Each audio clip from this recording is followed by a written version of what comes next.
हमारे 6 प्रकार के विकार हैं, 5 प्रकार के क्लेश हैं जो हमको जीवन में सताए रहते हैं। और यदि हमारे 6 प्रकार के विकार, 5 प्रकार के क्लेश नष्ट होते हैं तो हमको जन्म मरण के चक्कर में नहीं पड़ना पड़ता। ये 6 क्लेश और विकार कौन से हैं? 5 प्रकार के विकार हैं और 6 प्रकार के विकार हैं और 5 प्रकार के क्लेश हैं। राग, द्वेष, अस्मिता, अविद्या और अभिनिवेश, ये 5 प्रकार के क्लेश हैं।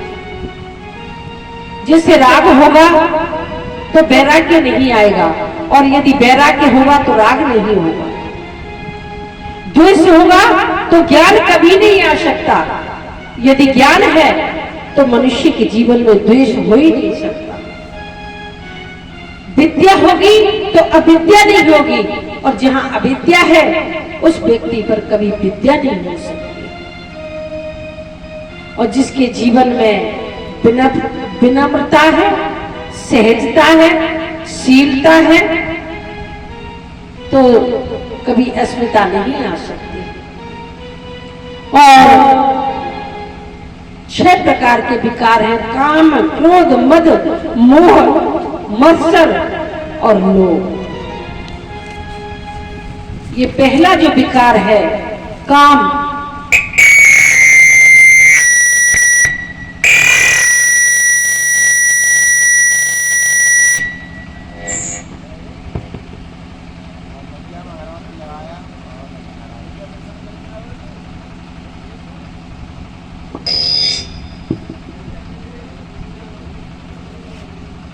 काम का अर्थ है वासना। ये यानी इच्छा प्राप्त करना, इच्छा पे इच्छा, इच्छा पर इच्छा, यानी कभी भी मनुष्य की पूर्ति नहीं हो पाई। ये वासना बढ़ती चली गई, बढ़ती चली गई। क्रोध का अर्थ है अग्नि। कुछ कह दिया, अपने से बड़ों ने भी कुछ कह दिया, माता पिता ने कुछ कह दिया, तो अग्नि प्रज्वलित हो जाती है शरीर की। कैसे कह दिया? हम जानते हैं, हम पढ़े लिखे हैं। तो आज हर मनुष्य के जीवन में अग्नि बढ़ गई। मद, जैसे एक मत वाला हाथी मदमस्त होकर के चलता है, ना आगे देखता है न पीछे। इसी प्रकार से यदि मनुष्य को किसी भी पद प्राप्त करने के बाद में मद हो जाता है तो उसका पतन भी बहुत जल्दी हो जाता है।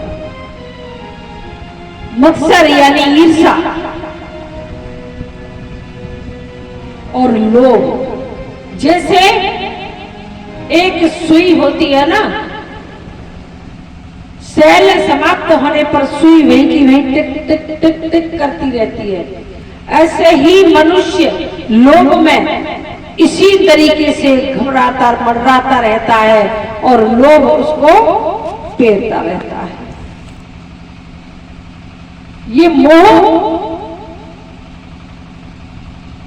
यदि एक दूसरे में फंसा हुआ, समझो जैसे मकड़ी का एक जाल बना है, उसमें मनुष्य अपने आप को भूल गया, सारा जीवन परिवार के लिए निकाल दिया।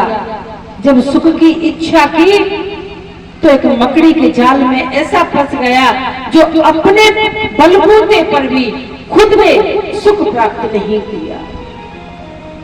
ये होता है मोह।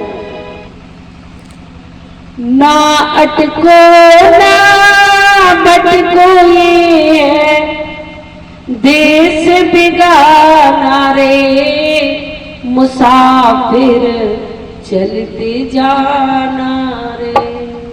ये जीवन क्षणभंगुर है और ये देश है हमारे लिए बेगाना है।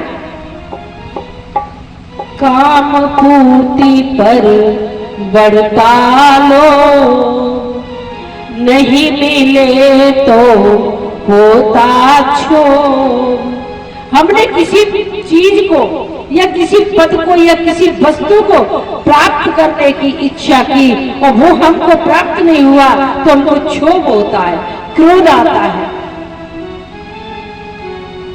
क्रोधी अग्नि में खुद को मूर्ख व्रत जलाना रे, मुसाफिर चलते जाना रे। देह वासना पास बुलाती, ब्रह्म का फंदा फेंक फसाती। भूल भुलैया में तुम पड़े कर मत धोखा खाना रे, मुसाफिर चलते जाना रे। अपने सत्य सत्कर्म को पकड़ लो, भक्ति को पकड़ लो, मां नाम को पकड़ लो, उसी पर चलते जाओ। ये जीवन का जो देह रूपी रथ है उसको सत्कर्म के लिए मोड़ दो। ये तो हमें भक्ति और शक्ति दोनों प्राप्त होती है। बैठी चलो जी बन के रथ में, सावधान रहे ना जग पथ में। मोड़ी अनेकों रथ को पथ से, देखो जीवन के इस रथ को चलाने के लिए अनेकों ब्रेकर आते हैं, अनेकों कठिनाई आती है भक्ति के मार्ग पर चलने के लिए। जैसे गांव में सीधे वाहन को यदि ले जाओगे तो दुर्घटना बहुत जल्दी हो जाएगी, इसीलिए ब्रेकर लगा दिए जाते हैं रोकने के लिए। ऐसे ही हमारे जीवन के इस रथ को भक्ति पर ले जाने के लिए ये ब्रेकर मोह, लोभ, ये ममता, पुत्र पुत्री, ये सब हमारे जीवन के एक ब्रेकर है जो हमको भक्ति मार्ग पर जाने के लिए रोकते हैं। लेकिन यदि ब्रेकरों को पार करके चले जाते हैं तो वो मां भगवती को प्राप्त कर लेते हैं। जैसे हम कहीं जाते हैं, नए नए कपड़े पहनते हैं, पुराने कपड़ों को उतार देते हैं, इसी प्रकार से हमको शरीर रूपी वस्त्र अनेकों बार मिल चुके हैं और अनेकों बार मिलेंगे। हम इस आवागमन के फेर में चल रहे हैं। आवागमन के फेर में बदले कपड़े हमने कई बार है बदले।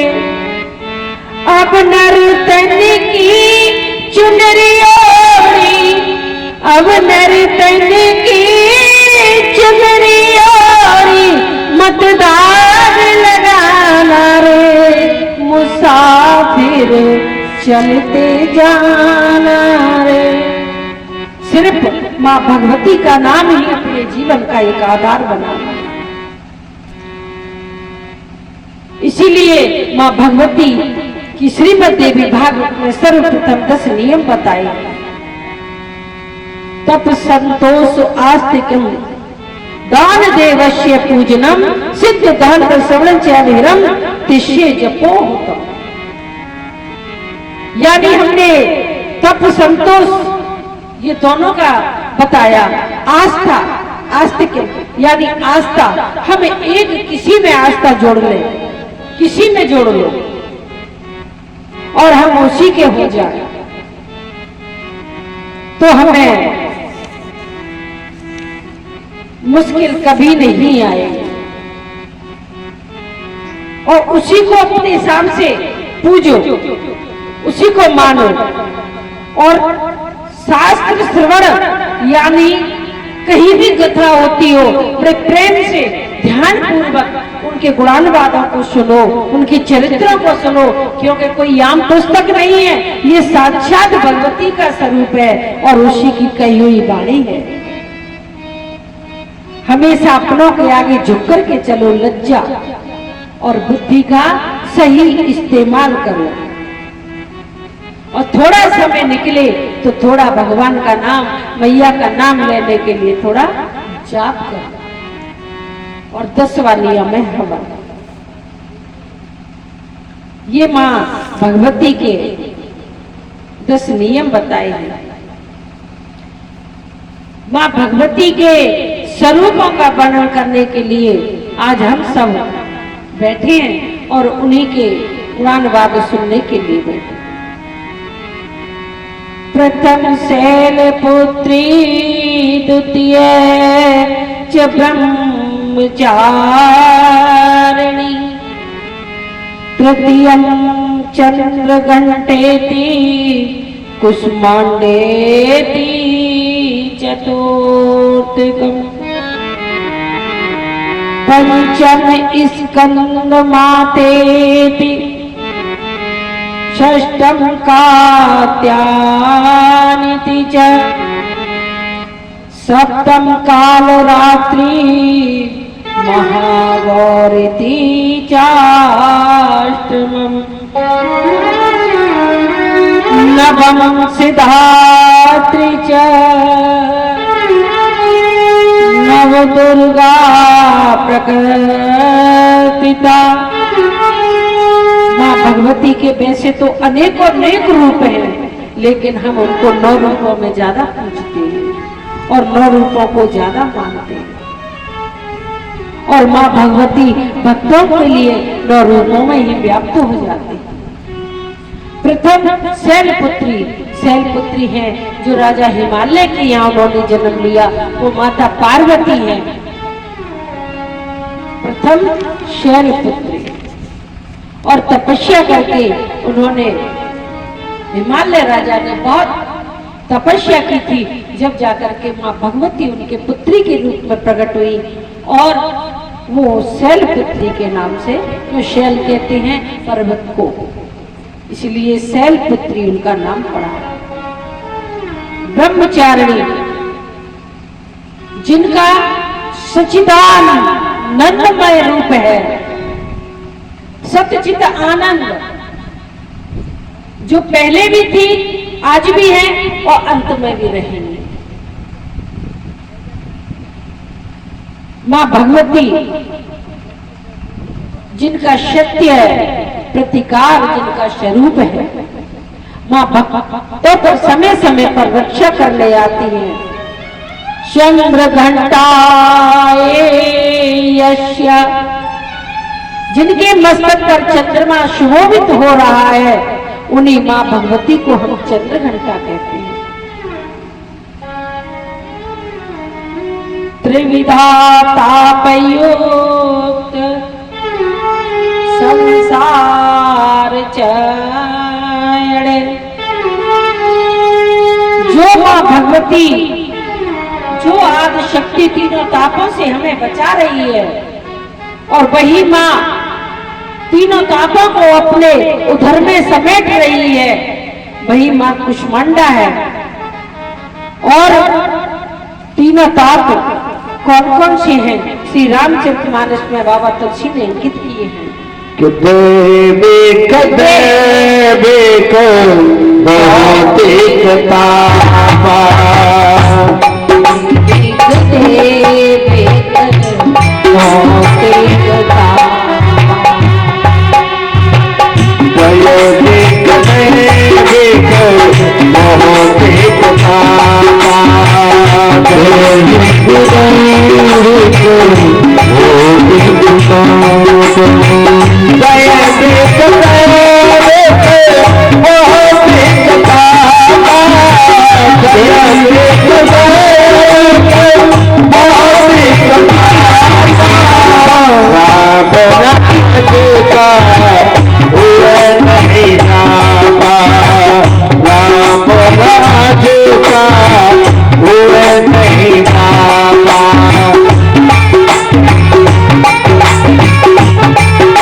राजे राम राजे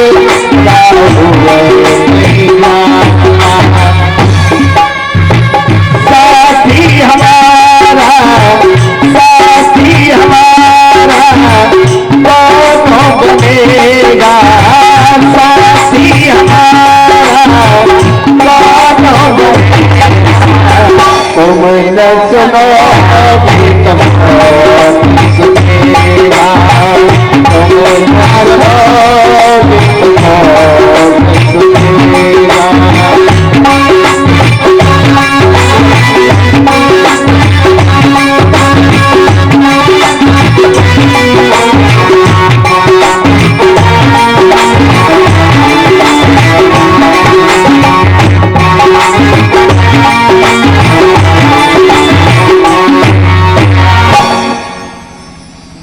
माँ हमको तीनों तापों से बचा रही है। त्रिधात्मक कायम विश्वस्य विवस्थिताम्रशीशर। जो भगवती हमें पृथ्वी रूप में अन्न दे रही है, जो भगवती जल रूप में बरसकर हमें जल दे रही है और हमारा पालन करती है और हमें हवा बन करके हमारे जीवन की श्वासों को चला रही है, वही माँ भगवती लक्ष्मी रूप रख करके हमारी इच्छाओं की पूर्ति कर रही है। और वही माँ कौन सी है? वह माँ है कुष्मांडा। या देवी सर्वभूतेषु स्कंद मातरूपेण संयसिता। नमः तस्यै नमः तस्यै नमः तस्यै नमो नमः। सिंहासनगता नित्यं पदमाश्रित करवा। शुभवास्तु सदा देवी स्कंदमातयस्ते। जो भगवती अपनी ममता बिखेर करके हम पर दुलार कर रही है, हमसे प्यार कर रही है, वही माँ कार्तिकेय की माँ है और उसी माँ को हम स्कंद माता कहते हैं, क्योंकि कुमार कार्तिकेय को हम स्कंद कहते हैं। ओम कात्यायनी महामाये महायोगनेधीश्वरी नंद गोपसुतं देवी पति में कुरुते नमः। भगवती ने देवता के कार्य सिद्धि के लिए और महर्षि कात्यायन के यहाँ पर पुत्री बन करके गई हैं और उन्हें अपना पिता माना है, उसी माँ भगवती को हम कात्यायनी माँ कहते हैं। ओम क्लीं क्लीं कालरात्रि नमः। जो भगवती रात में भ्रमण करती है और जो कालों की विजेता है, जिनकी गंधक की सवारी है, वही माँ हर बाधाओं को दूर करने वाली है, वही माँ कालरात्रि है। ये 8 मैयाओं के और नवी माँ भगवती का नाम है महागौरी। महागौरी नाम क्यों पड़ा? श्वेते प्रशेषमरुणा श्वेतांबराधरा शुचि महागौरी शुभम ज्ञानमय महादेवी प्रमोददा। जिन्होंने तपस्या करने पर जिनका गौर वर्ण था, एक बार मां भगवती का वर्ण काला हो गया, रंग काला हो गया था, तो माता पार्वती ने इतनी बड़ी तपस्या की और तपस्या करके अपने फिर से अपने शरीर को, अपने रूप को बदल लिया। उस समय मां का श्याम वर्ण होने पर मां भगवती कौशिकी के रूप में प्रकट हुई, जिन्हें हम चामुंडा कहते हैं। और जो मां चामुंडा आज तुम्हारे खेरे में मां खेरे की रखवाली कर रही है, यही मां सातो बहना चामुंडा का रूप है। बोलिए चामुंडा मैया की। जो मां भगवती सिद्धात्री अपने भक्तों की कामना पूर्ण करती है और उनको ही हम सिद्धार्थी कहते हैं। मां के लिए मां को पाना कोई कठिन नहीं है। कभी तुमको तुम्हारा बालक आवाज देता है कि तुम कठिनाई से भागती हो? नहीं, मां को पाना बहुत सहज है, बहुत सरल है, लेकिन थोड़ा सा प्रेम से उनको बोलना पड़ता है। मां तू मेरी है, मैं तेरी हूं, तेरे सिवा मैं जाऊं कहां, कौन है मेरा? हे मां अब तू ही मेरी नैया की खिवैया है। मां जो भी मेरे परिवार है, जो भी तुमने मुझे कुटुंब दिया है, और मां जो भी तुमने कुछ दिया है वो सब तेरा है, और तेरा तुझको अर्पण क्या लागे मेरा।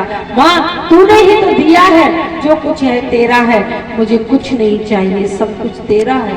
तू जैसे रखेगी मैं रहूंगी, सिर्फ तू हर कदम पर मेरी रक्षा करने के लिए आ जा।